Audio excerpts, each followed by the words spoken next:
Tu penses avoir encore le temps? Faux! Chaque minute que tu perds est une minute que tu offres à quelqu'un d'autre. Pendant que tu repousses tes objectifs, d'autres avancent, se surpassent et prennent la place que tu aurais pu avoir. La procrastination n'est pas une simple habitude. C'est un piège, un poison lent qui détruit tes ambitions petit à petit. Et si tu veux arrêter de procrastiner, reste jusqu'à la fin de cette vidéo. La procrastination est souvent une réaction à la peur de l'échec, au perfectionnisme ou à l'anxiété face à une tâche. Donc si tu as peur actuellement et que tu veux vaincre ta peur, tu peux cliquer juste ici ou juste ici. C'est une de mes dernières vidéos sur la peur et comment la surmonter. Donc si aujourd'hui tu es freiné par la peur, cette vidéo va vraiment t'aider à enfin te libérer. Bref, maintenant on rentre dans le vif du sujet. Notre cerveau cherche à éviter l'inconfort en choisissant une gratification immédiate. Le premier pas vers le changement est de reconnaître ce mécanisme.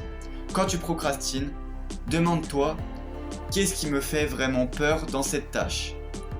Et ensuite tu pourras appliquer le premier exercice, la méthode des 5 secondes. Quand tu dois faire quelque chose et que tu sens la résistance monter, compte à rebours 5, 4, 3, 2, 1, go! Puis agis au go immédiatement. Cette technique court-circuite notre cerveau émotionnel et active notre cortex préfrontal responsable de la prise de décision. Et elle fonctionne parce qu'elle nous propulse dans l'action avant que nos excuses ne prennent le dessus. Et donc demain matin, dès que ton réveil sonne, compte 5, 4, 3, 2, 1, go et lève-toi immédiatement. Pas de encore 5 minutes. Et fais-le pendant 7 jours consécutifs et tu verras les résultats. Deuxième exercice, la technique Pomodoro améliorée.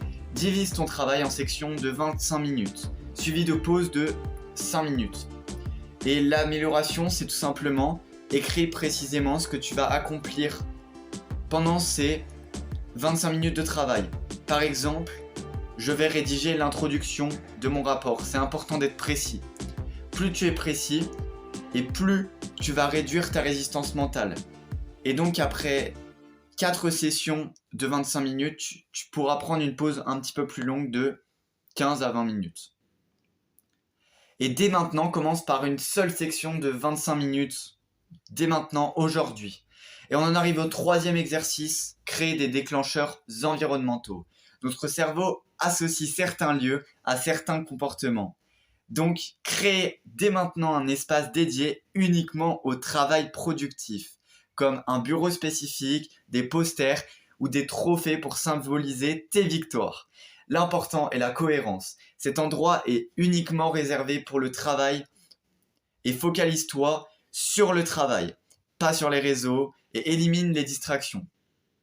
Et avant de t'y installer, range ton téléphone, mets-le hors de vue et ferme tous les onglets non essentiels sur ton ordinateur.